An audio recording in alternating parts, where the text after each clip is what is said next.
It's Tuesday. It's Tuesday. It's Tuesday. It's Tuesday. It's our favorite day. Hey, It's our favorite day. It's hey, our favorite day. hey, It's our favorite day. It's yes, Tuesday. It's Tuesday. It's Tuesday. It's Tuesday. It's our favorite day. It's yay, our it's your favorite favorite day. day. Hey, guys, welcome to the Connected Corner. It's an amazing Tuesday, the very first Tuesday of October. Some of you may know it's also a national holiday here at the Connected Corner. Our amazing, wonderful Queen Bee herself is turning 25 again. It is Kiana's birthday. Happy birthday, Kiana! Happy Hey, birthday. How are you feeling? I am feeling great. I was like, you know how you say your tour was introducing, I always say the B, I was great. B-Day. No. Yeah, listen, and I'm your girl Tori Rose, and I have my amazing co-host, Miss Whom Kiana, B-Day. It's my B-Day Jones B-Day. with us. Let me tell you, it is just such a blessing. I mean, this year has been a reminder, right? I think last year hit us like, wow, look at the pandemic and how it's changing things, and we've lost family members and friends to the pandemic. And then this year, it's been like reflecting and extending gratefulness and Yeah. opportunities to be just sitting in gratitude. And I don't know about you, but I am grateful that you are still with us. I'm Yes. grateful that you had another 365. We had the opportunity to celebrate you over the weekend. And for anybody who does not know, Kiana's birthday is a national holiday. So the show goes on and on and on and on and on. And blink twice, Tori, if you need help. So if anybody wants to sow a seed into Kiana's life, please, please, please send her a cash app. She's turning 25, so go ahead and drop her $25. You can cash app it to $BCG.manage. BCG.manage. That's Kiana's birthday. Oh, God is good. And he is I working out know. into I'm her big excited. birthday. I think last year was like one of those things like, oh, what do you do? We did a little small like house thing and just to kind of be out, it feels so different. And I feel like some people feel like they lost a year. Like some people are doing whatever they turned last year plus one. And, I'm just grateful. I mean, like Yeah, I'm just really in just like gratitude and like, and yeah, this weekend I was like, dang, God, I'm so blessed. Like, yes. just kind of thinking of that, like where I am now. So I am ecstatic. Awesome. I mean, tell us about some things that you've done to kind of hold yourself together over the last 2 years, really. I mean, in March, it'll be 2 years since we entered like the pandemic. I think we Mm-hmm. all thought we would be mutated into zombies by now. Thank God that has not happened. So Right. give us a quick one or two things that you've done to keep yourself healthy and well, mentally, physically, emotionally, or financially throughout this Mhm. year. Well, definitely. It's funny. I was just texting somebody today, and I think we mentioned this. I donated, some dollars. A friend, a colleague, she's doing a blanket drive, and then she's doing this drive for clothes. And I was like, "Well, dang, thank you so much," because like every year I've made like something charitable. We've done, the breast cancer walk and the pancreatic cancer walk, like all these different things, or I've done things with my sorority. And I was like, wow, like this year I'm just really celebrating and self-care and focusing on health. So definitely during the pandemic, like many others, I definitely picked up about, a quarantine 30 or so. And so when I felt myself like, why am I so tired? Like what's happening? Last year I started with just kind of walking and started with that, just being physical, even if we couldn't just go outside, walk up and down. And then moving into this year, I started working with a nutritionist. And Mhm. so I am just doing everything like health wise, like Mhm. things to improve. I have new eyes. Yes, they're amazing. You're amazing. And I'm Yeah. grateful that you didn't say walking the street because I heard you about to say it and you caught yourself like, yeah, not really walking the street. She doesn't mean like street walking, Walking, right? even though you can lose weight that way. It's not necessarily the Beehive Connected group recommendation. You also have on one of our very first Yeah. brand shirts. Yep. When we first started, we lead in 2018. We also started these shirts that was focused on I, right? And so instead of it saying opportunist, it says opportunist, right? And it really is about the focus of developing oneself and being a better you and all of that. And so it's just so I know perfect that I end up wearing it today. I that you know, wore this perfect, shirt. right? That I end That up is wearing it, perfect. yeah. Because it's definitely been a reflect every year for birthday, but just because of like COVID and just everything, it's like focusing on health, getting healthy, just feeling better and being better. I meditate way more. I pray way more. Like, we get the jokes, some of the family was like, wait a minute, she need an hour just to get her meditation and prayer. And so let's give her 3 hours to actually get ready. But it's so important and it's so necessary. It really is. Most certainly. And it's just so good. So listen, healthy life, healthy living, healthier Kiana. You've definitely lost a lot of weight. I'm not going to throw out the numbers. And you look amazing. Thank you. Everybody was just like, oh, okay. As they see you, because we've been behind these virtual walls, I think it's like, oh, wow. I'm just happy to love you and know you and be your cousin and be your co-host. So happy birthday. I'm looking for 20 more days of celebratory celebrations. I'm looking forward to it. You're one of the few people who will pull me out of my COVID-free bubble. And so healthier life, healthier living, and healthier relationships. And I think that that's actually going to roll us right into our topic. We are in what is this? Show 3 of our series. Yeah. And over the last 3 weeks, we've been talking about the Black educated man and HBCUs and just really understanding. I'm pulling the layers off, right? And exposing why is it that the world is the way it is for our Black brothers.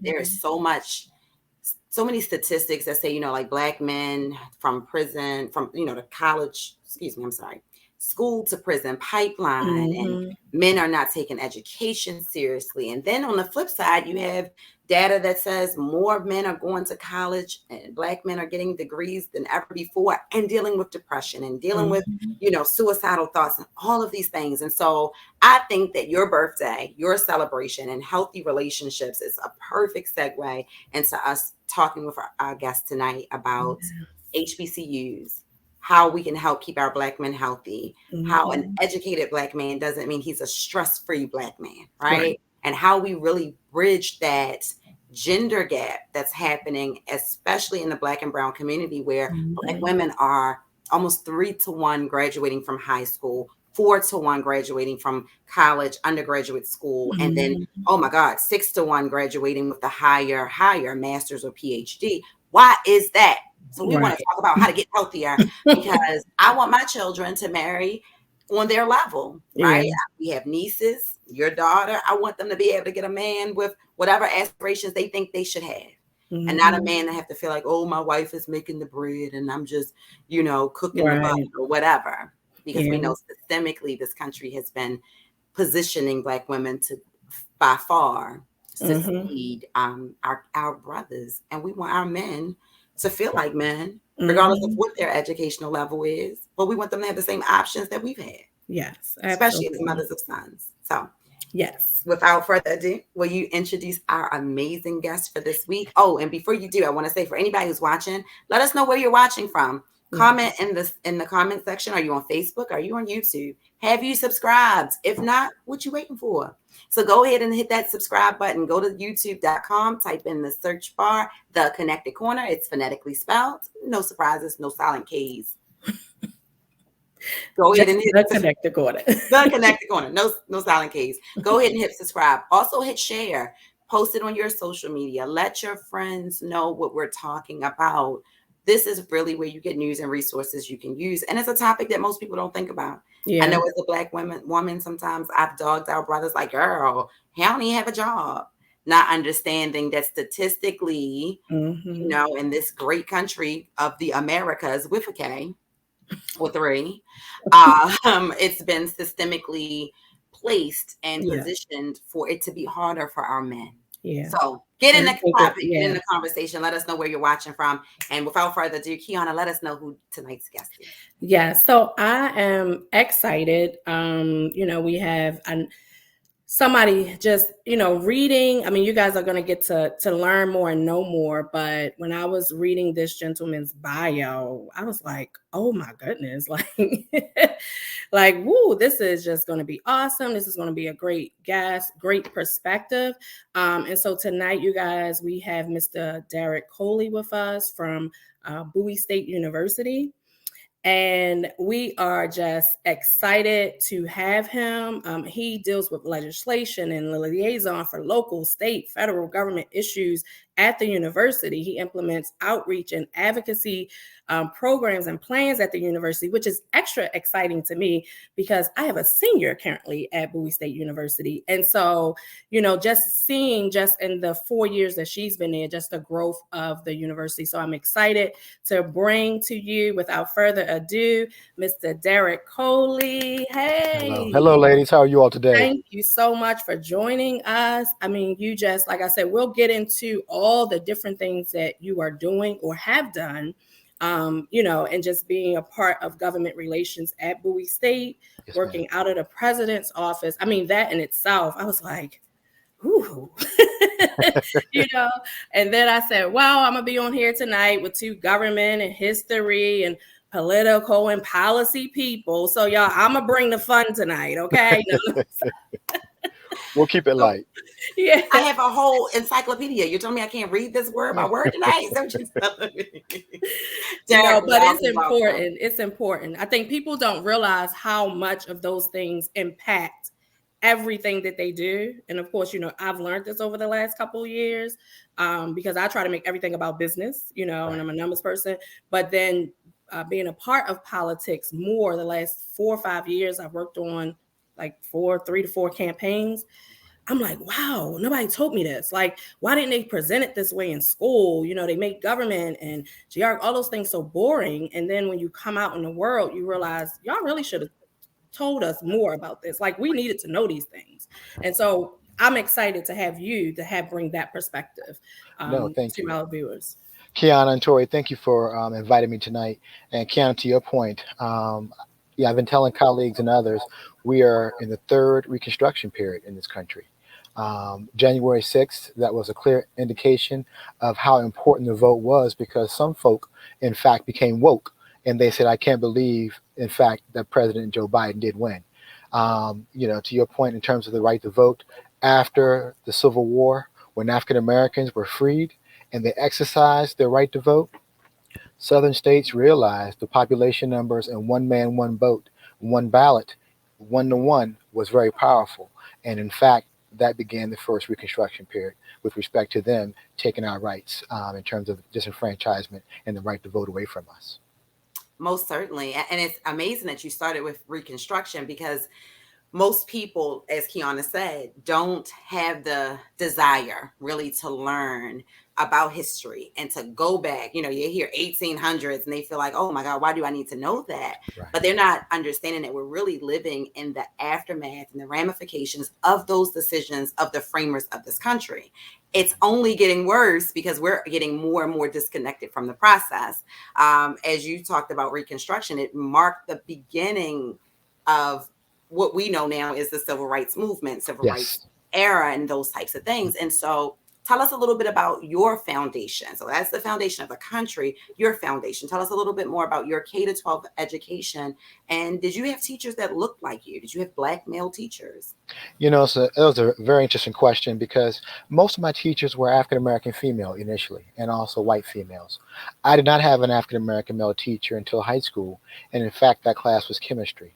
And may he rest in peace at Suitland High School. However, I did have another African-American male teacher who turned my life around a complete 180 degrees, and that was Zach Berry. And may he also rest in peace. He actually founded and helped create what's called the Rites of Passage at Suitland High School. And I was one of the initial members of the Rites of Passage in terms of organizing that African-American Male Achievement Program at Suitland High School.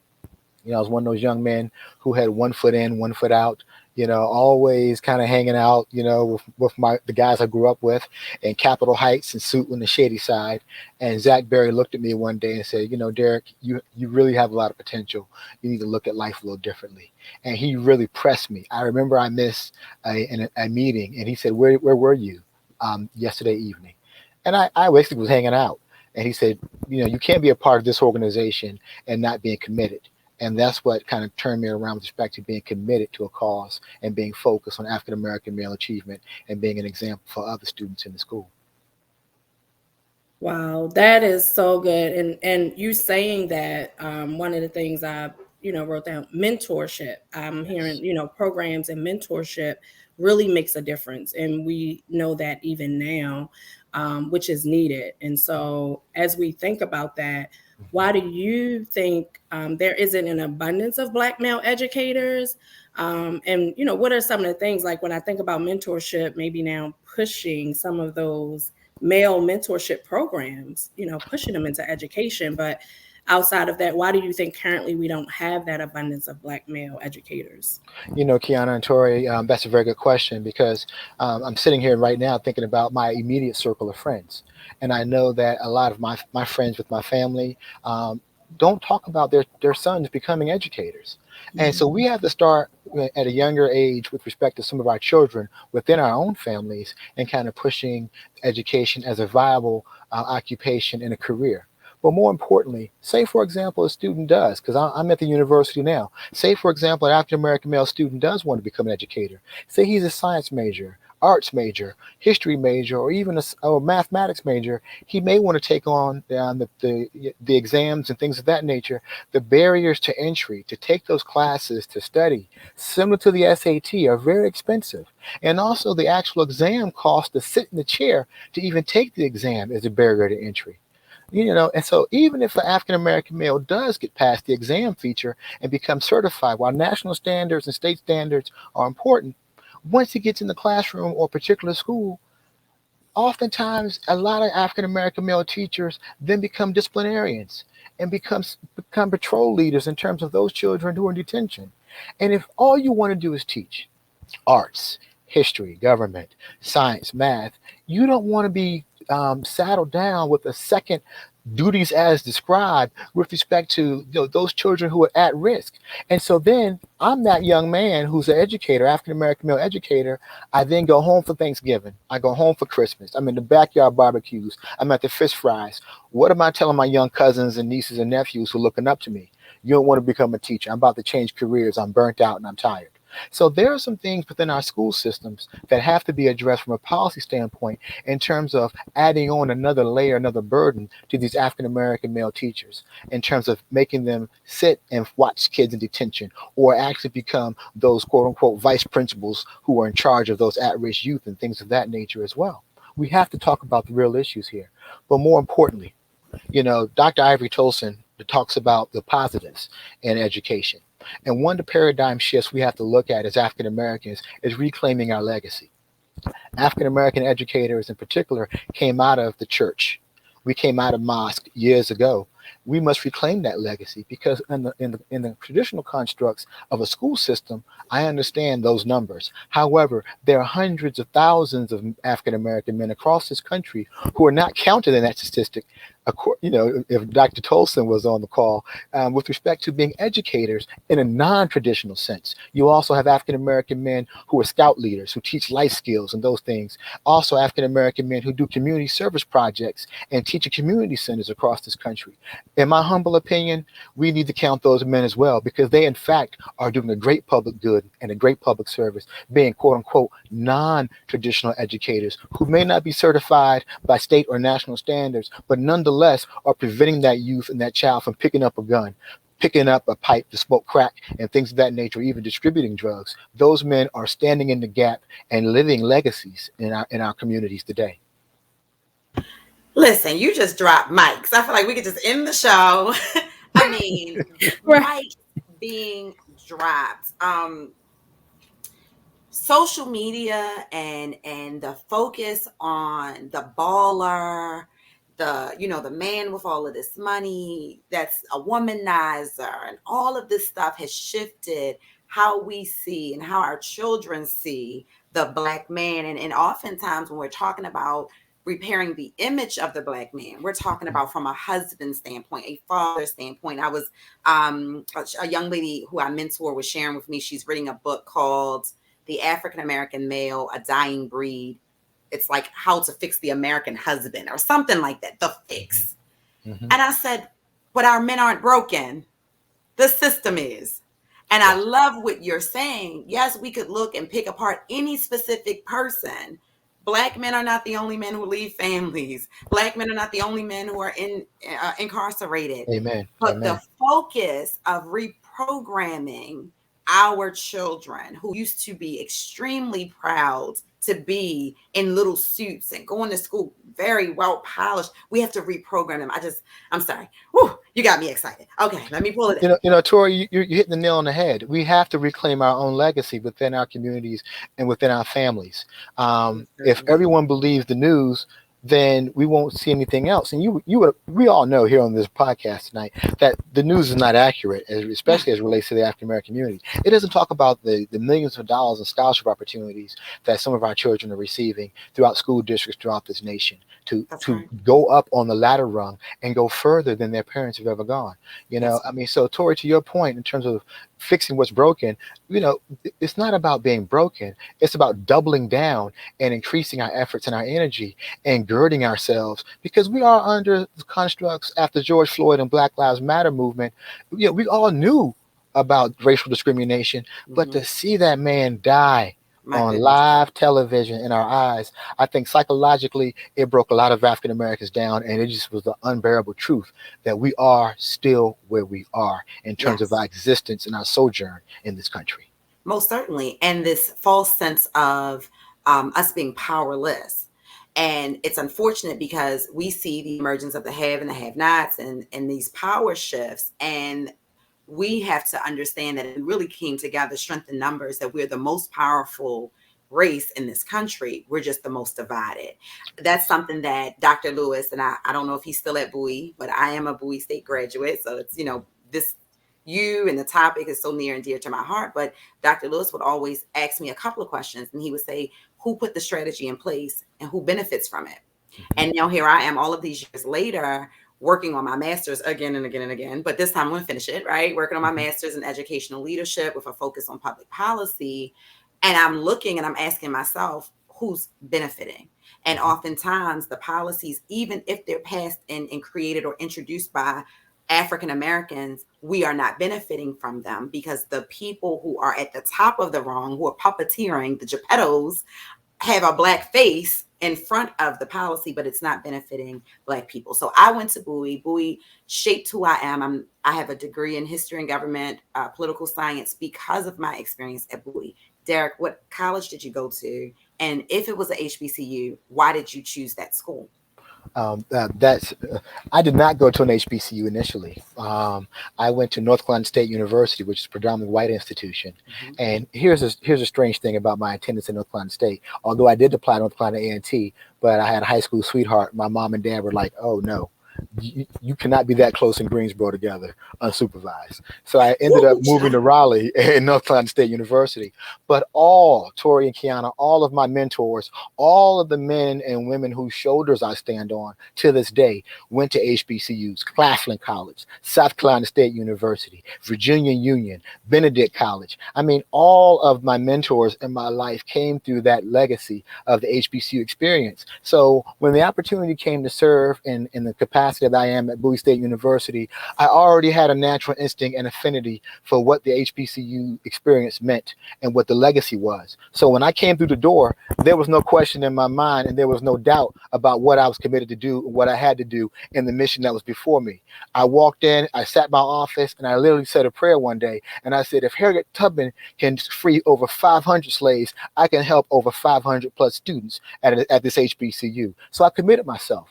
Even though I work in government relations and government affairs, doing legislation and funding, I'm committed to helping those students who need financial aid assistance, helping those students who need housing, helping those students who have class issues. Because at the end of the day, I owe my life to them and their ancestors as well with respect to where I am today in terms of Bowie State University and my career and my purpose in life. I mean, I kid you not. I mean, one of my greatest mentors, Dr. Augustus MacArthur Witherspoon, went to Claflin University, and he literally, my father was like a godson to him, and he took me in as a grandson.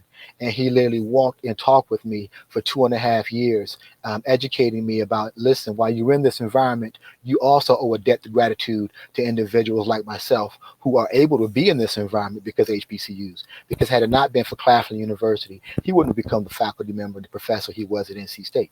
And that's just the real, honest truth. You know, Dr. Lawrence Clark went to Virginia Union.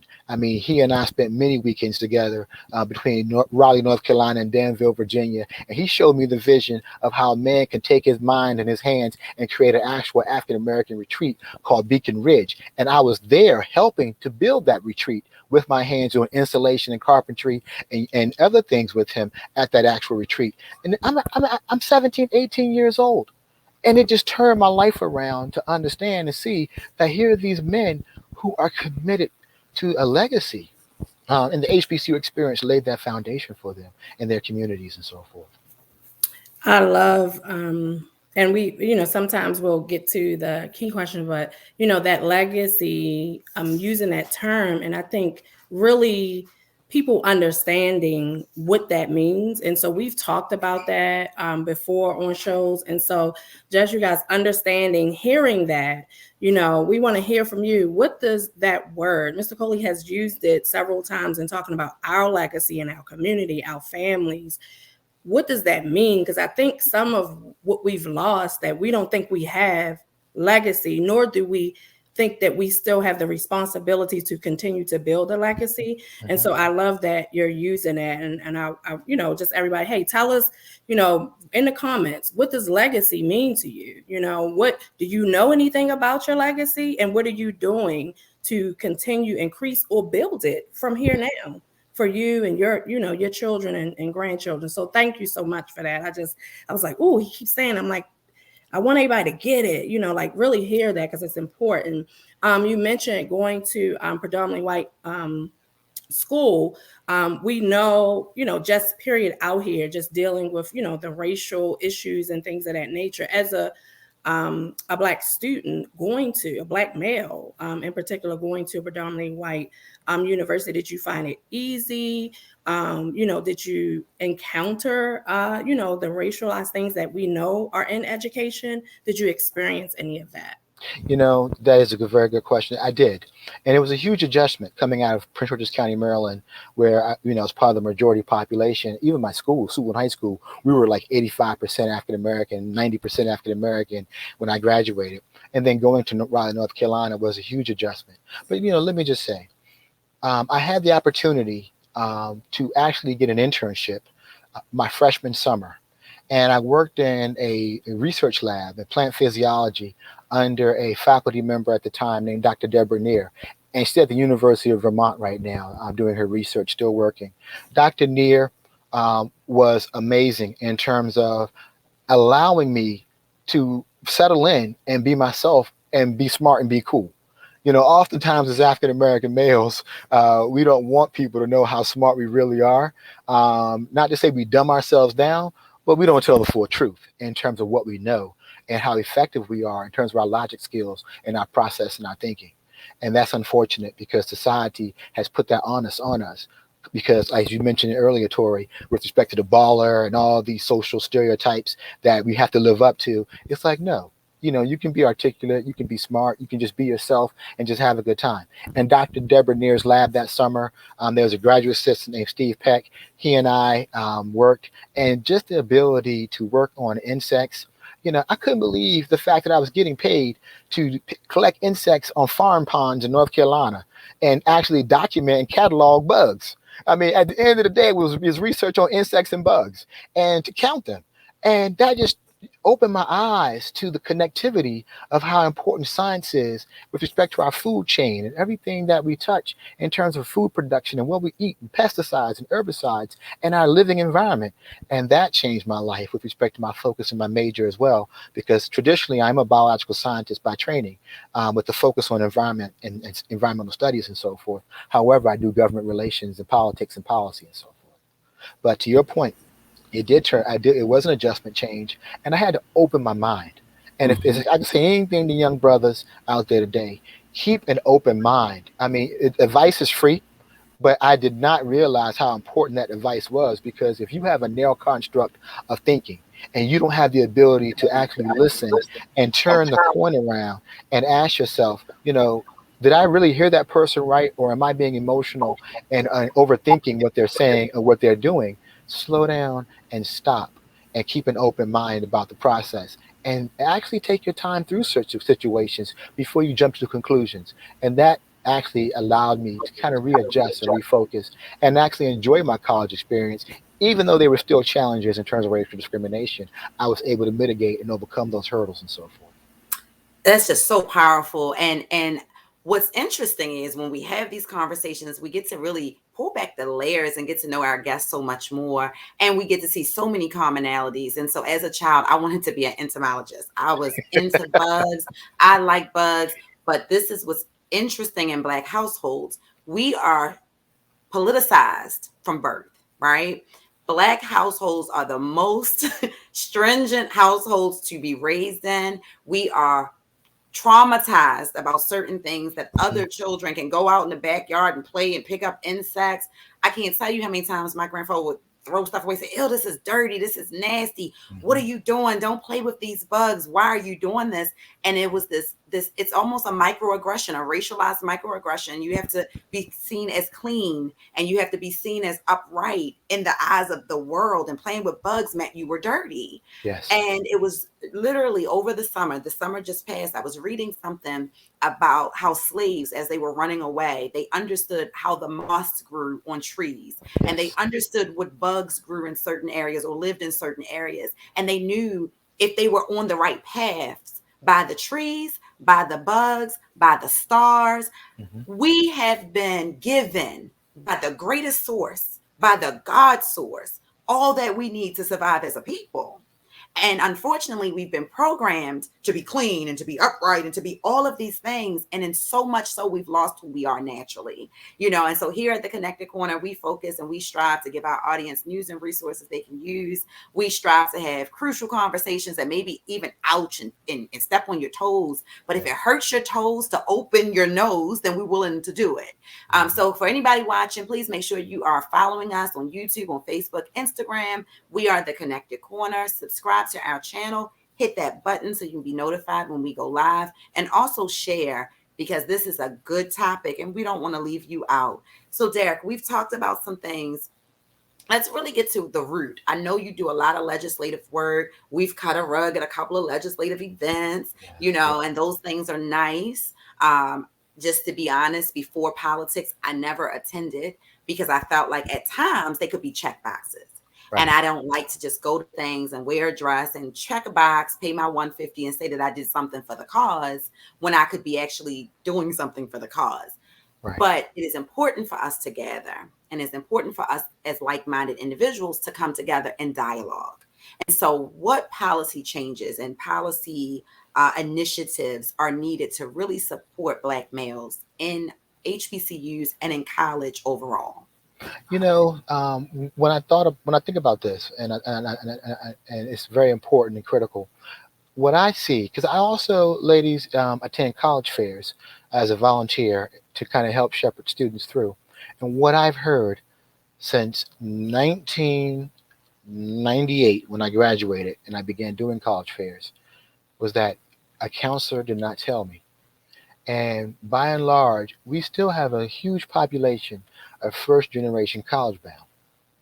And also there are some students who may be second generation and third generation, but they may be disconnected because for whatever reason, their mother or father may have passed away or will not be in their lives. As a result, we need more and more school counselors, and resources focus on those counselors starting in middle school, in my humble opinion, to basically throw an armada of an army at all these young people out there who really need someone to sit down, because we've realized since the pandemic and COVID-19 that the mental health awareness and mental health is relevant, in particular as relates to African Americans. And we have been able to fight through the barrier for so many years since slavery, saying we were okay. Now it's okay to say you're not okay. And there are a lot of young people, especially in middle school, with their transitions and what they're going through in terms of adolescence, who need someone without an agenda, with an open ear and an honest heart, to sit down and to hear their dreams and aspirations and to help guide them through the process. And I think as a policy change to answer your question, Tori, we need school systems to look at having more resources, reading resource teachers, math resource teachers, science resource teachers, but also school counselors who can begin the process of asking young people, what do you like to do? What interests you? Tori, you play with bugs? You can have a corner in my classroom and keep an aquarium or two with your bugs in it. I mean, if your grandfather won't let you have the bugs at home, maybe I can connect you to a science teacher and you can be that young person who comes in every day and you have your own aquariums with your bugs that you attend to. You have to stop into school early in the morning and come by before you go home at the end of the day to make sure your bugs are okay. This is what we need in terms of African American students and resources to kind of break that chain. Most importantly, when we get to the end of the bottom of it, we have to look at juvenile services and the amount of money we throw at this issue. It's not working. It's only becoming more urgent that we look at the school systems and provide more resources to educators and those individuals who really are the first responders with respect to education for our young people, and treat them with the same respect as we do police, fire, and emergency workers as well. Because without teachers, there is no nation. Wow, I got a first responders in education. I'm trying to get my words together because my I was brain going to is say you're speechless. I'm speechless. Yes. A couple of reasons, like just everything that you were saying. A lot of people know Tori and I both have gone into the education field. I went in, I left, and I missed it so bad. And I was a career changer. But literally everything that you have said tonight in reference to being Black male teachers, and even sometimes of us as Black women, Yes. because it was hard pressed for me to get GT and honors classes. And I would have an entire schedule. I taught math of, standard geometry and, literally I've been switched from having algebra 2 and pre-college math to saying, can you please take the geometry and algebra 1 classes for us? See what I mean? And and so I understood what it was and what it meant. And you do after a while, it's like, can I teach trig too, please? And so it is happening. It is definitely happening, and it's continued to happen. And it was a 10-year break from when I left and came back. Wow. Nothing had changed. Wow. It was still the same.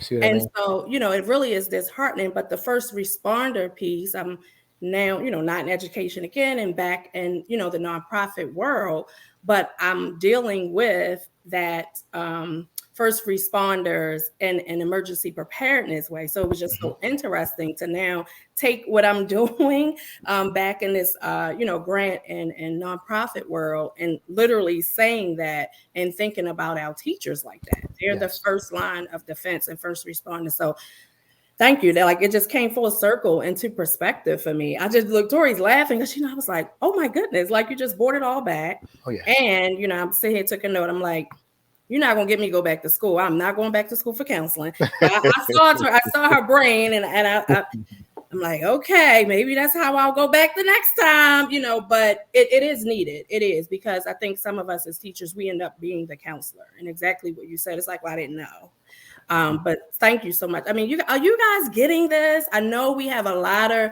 viewers who have children that are currently in grade school. Myself, I have 2 in college. And so this information is so important. We know a lot of people like the part 1 and part 2. And, you guys were saying, thank you for doing this.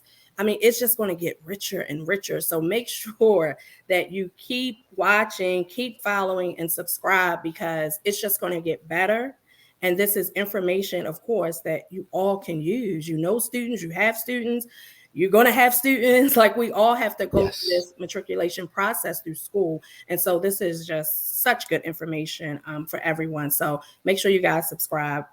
And continue to follow us, so you can continue to get this. So we talked about, the support of what is needed. What do you believe the African American community should be instilling in their children before college? We know that we need the counselors to tell them about it, but even from the community standpoint and home, what are some of the things that we should be instilling in our children, even before college? That's a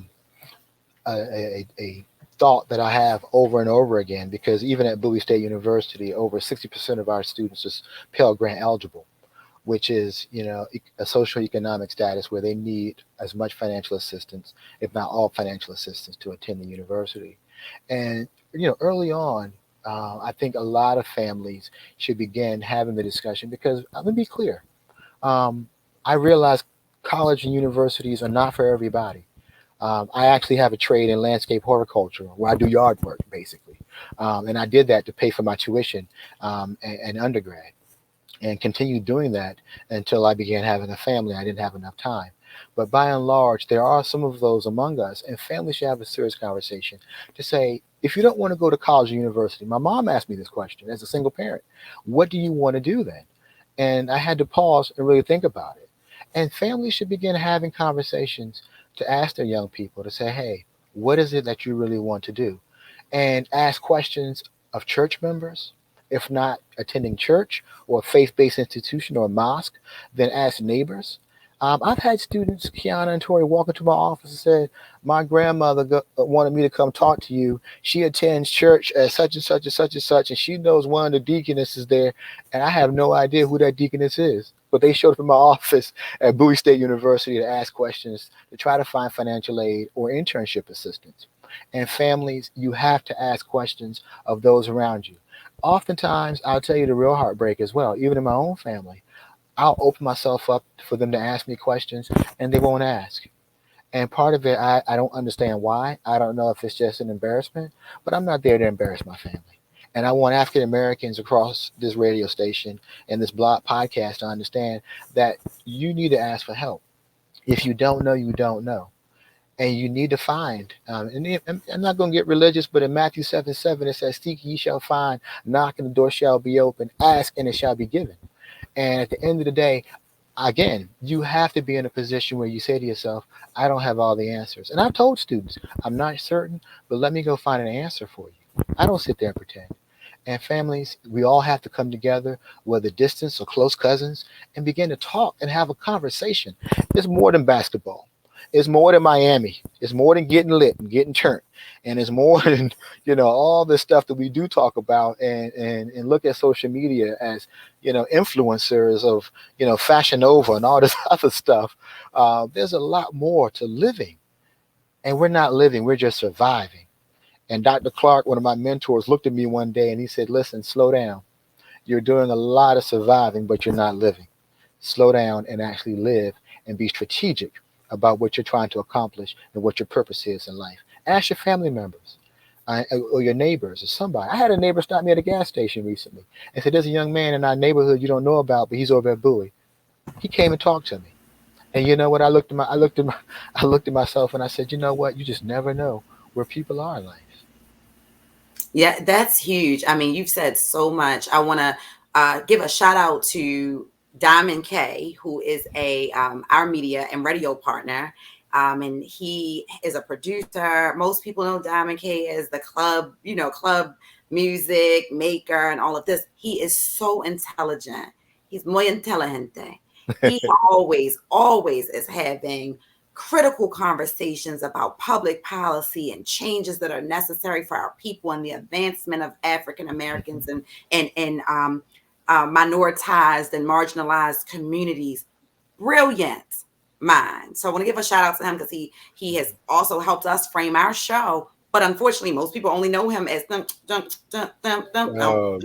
like, unfortunately, we again have disconnected ourselves from who we are at the core of who God purposed us to be. And no offense to anybody about being super deep. The reality is we are failing because we are lacking knowledge, and the word says that. And so I'm not going to go there because we'll be here and then I'll be taking an offering and speaking in tongues and all of that. So I'm going to try to pull it back in, but I wanted to give a shout out to Diamond K. He is a great example of someone who can do it all. He's educated, he's polished, he's still worldly. He's a African-American man that is touching people in other cities. And if you guys don't know him, get connected to him and Radio on Fire as well. I also want to give a shout out to my godfather, Dr. Marco Clark, because if you say Clark one more time and I don't say shout out to Dr. Marco Clark, who is the founder and director of the Richard Wright Academy in Washington, D.C.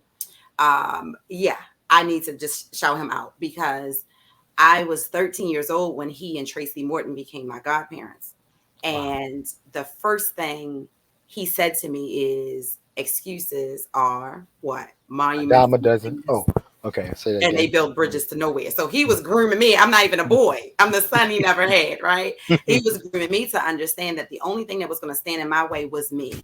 And for years, being afraid to be intelligent in public, being afraid to be honest about what I knew or what I didn't know, even going to Western and dealing with the racial microaggressions, having white counselors and white staff members who would say things like, you're such a pretty Black girl. What does that even mean? Right. And so this is a cultural attack. It's a racial attack, and it's definitely an attack on Black men. So I need 2 hours just to talk to Derrick. You see, Kiana, I'm like skipping. I know. It's just so much like, people say they love the way we team tag and, watching the show, but sometimes it's so hard. And I realize now, you guys notice I have to go on mute because if not, I'll be like the amen corn. I'm like, yes, he is talking to, he is saying it. I mean, he is doing it. So just seeing that, what's going on, you're knowledgeable and you're giving that information, but all in how you're saying things, which is so important, which a lot of educators and people miss, is that you have also shown through things you're saying you're connected and understand how to reach the young people. Yes. Right. And knowing most certainly. Because when he said Fashion Nova, I was like, I threw all business acumen out the window, and so my godfather was at Walbrook when I was a junior at Bowie. He was at Walbrook and it was transitioning to Maritime Academy. Mm-hmm.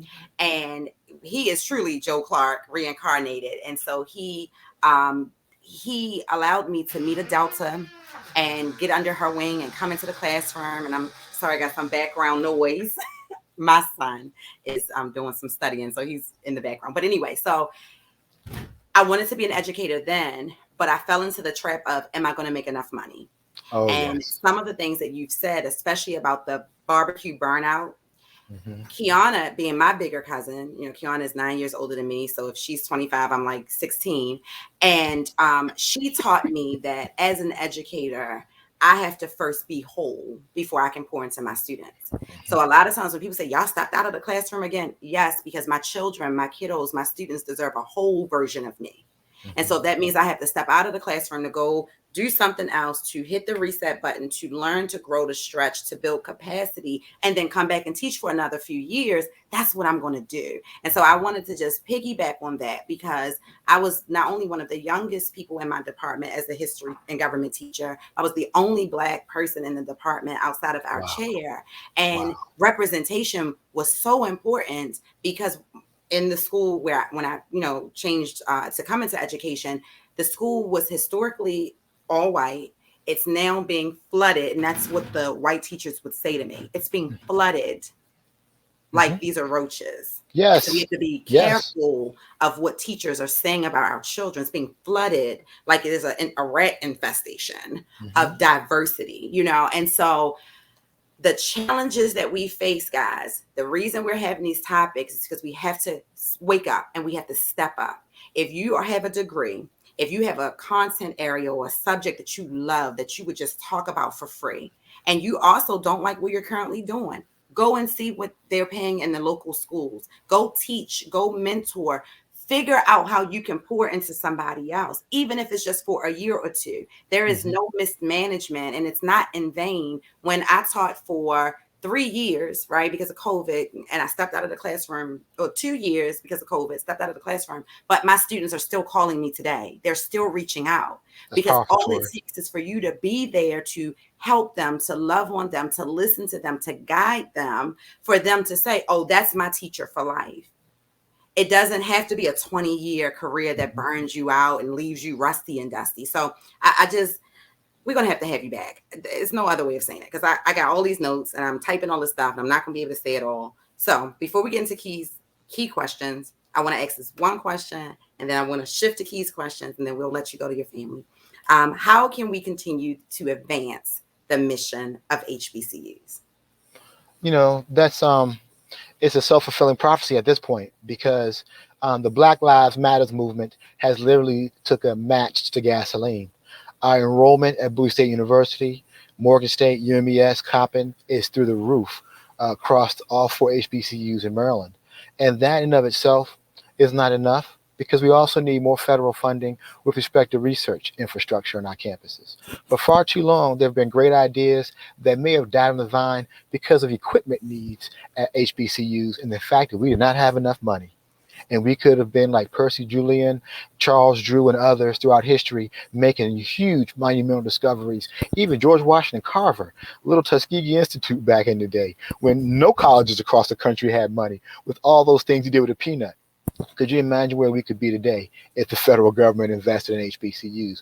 But more importantly, there are states around this country who still refuse to give HBCUs their fair share of funding with respect to them being institutions, and creating such a strong workforce with so many African Americans with masters and PhD degrees and fulfilling the workforce needs of this great nation.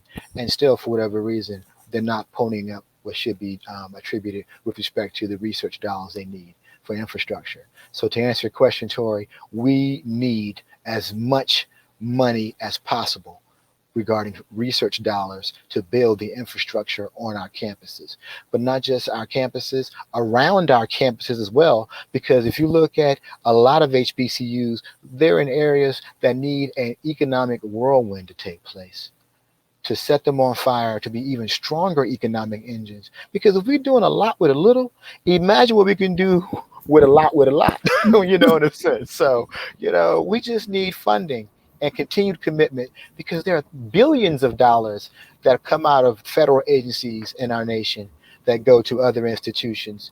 And if we, Department of Defense and other funds, we got Congressman Anthony Brown and Congressman Steny Hoyer and others on Capitol Hill, fighting for those funds to be directed towards HBCUs, because diversity. We all know that everybody doesn't look at a problem the same way. And if you really want to invest in the future and break the prison pipeline, HBCUs and those fish fries and barbecues and Thanksgiving tables is where it's at. Because when you come back home and your family sees the glitter in your eye and opportunity and hope, everybody catches on fire in that household, in that community. And they say, I can do it too. Yeah. It's just a real talk, Wow. It's just, we definitely we're going to have to do a part 3B. A part 3B coming your way. Oh no, thank you, ladies. Yeah, because everybody know, like viewers, family, I'm so passionate about education. And much like you say, it doesn't have to be college or formal. I had those discussions with my children. What do you want to do? Does it make sense for 4 years? Do you need a master's? Like we had those conversations. I had it with students and so forth. And so, everything here, you guys, is so important. Again, if you haven't subscribed, if you're watching us from Facebook or YouTube, let us know, what platform you're watching us from. Let us know your location, geographically where you're watching us from. But this is important across the board. We're talking about HBCUs and schools here in Maryland, but this pertains to everyone globally around, what we're dealing with here. So make sure you guys stay tuned. And so we have gotten to the special part of the Connector Corner. So it is key questions. And so, you're going to loosen up. Don't sweat. You don't have to be nervous. No. Okay. But look, it's going to be timed. Oh my goodness, I didn't know this part. So it's it's just a quick answer, and so it's 3 questions. You'll have 2 minutes to really kind of just think of those questions, and it's those general things. But again, we always want to bring people news and resources, and nuggets and wisdom they can get in any way. And so I'll turn the timer over after I read the first question. And so you guys who are, great supporters of us at the Connected Corner, you know how this works. We're going to drop the question also in the comments. And then you can also give us your answer as well. Okay. All right. So I'm going to read the first question. There are going to be 3, and you'll have 2 minutes to answer all 3. Okay. And so the first one is, what is one piece of advice you would give your 20-year-old self? So one piece of advice you would give your 20-year-old self. And start. Okay, I'm sorry. Yes. If I was 20 years old again, I would tell myself to slow down and to pay attention more with respect to my education and my career goals. Wow, that's good. And that was the line I was thinking about because we're talking about college. Thank you. So what is one thing about the work you do that puts a smile on your face? Recently I had one of my mentees who I talked to in 2019 about career choices. And I sat there, and there were 3 of them in the room with me. And they were all at Bowie State. And I looked at him and I said, that career at Coca-Cola means a lot. I think you really enjoy working for Coca-Cola. He came back and looked at me 2 weeks ago and said, I have a job offer with Coca-Cola in Charlotte, North Carolina. And that put a huge smile on my face because I saw it in him that his personality, his intelligence, his charisma could go a long way in marketing for someone in an organization such as Coca-Cola in the industry. And he's there. He's making a difference. Wow, that is so awesome. Oh, I'm not going to cry. All right. And the last question, how do you deal with burnout or feeling unmotivated? That's a very good question, because I think one of the lessons I've learned recently is that it's okay to retreat and spend time with your children and your family. I think oftentimes as African-American men, we think we got to stay on the front line, the battle of Gideon, and hold up our sword and shield and fight. But it's okay to retreat sometimes to re-energize and reconnect. And one of the ways that I've learned to retreat is that I do have a bona fide fishing partner, whether saltwater or freshwater, in my youngest son. My oldest daughter, she doesn't like freshwater fishing. She only wants to do saltwater fishing because she likes those fish better when we cook them. However, my youngest son says, Daddy, I don't care. I can catch minnows as long as we go out on some water somewhere and we're hanging out. And so, Kiana, to answer your question, that's the way I recharge. I've learned as an African-American man that hypertension and stress is an early death. It's okay to retreat and to find solace. And if you don't have a family, find something you do like reading, or just taking a walk in the woods or the park with some friends. You don't have to spend money to do something that can recharge and replenish your spirit and your batteries. Wow. Well, that's good. You did 2 minutes and 30 seconds. Oh, sorry. No. Okay. He said, I'm sorry. No, it was well worth it. Okay. Because I think that is so important, like to understand self-care. And we also have to connect you to our Uncle Craig, who does about 3 or 4 fishing trips per year. So yes. We have some fishermen and golfers in our family. But yeah, our uncles do fishing trips every year. Let me know. Most definitely. Yep. Please, Kiana, to her. Yes. You would love it. And unfortunately, I've never been invited because I'm a girl.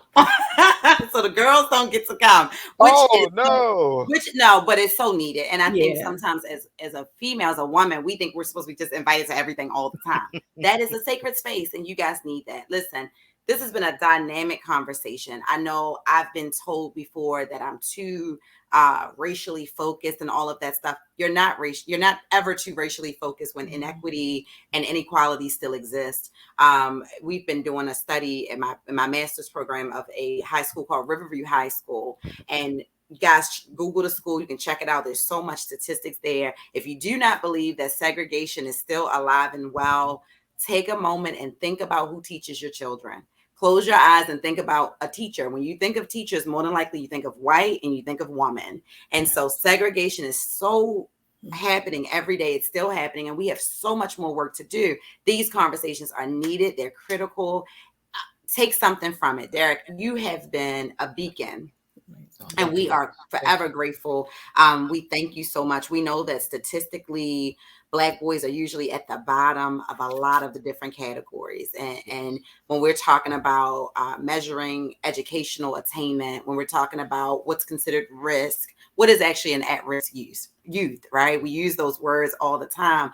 How do we change the language? How do we change the perception, even as educators, when we interact with our children? There's inner work that needs to be done. And I believe that everything you shared with us today gives us a plan. It gives us a path to follow. And it gives us really like an opportunity just to be better tomorrow than we were today. So I want to say thank you. Can you tell our viewers, our listeners, how to find you and how to get connected to you?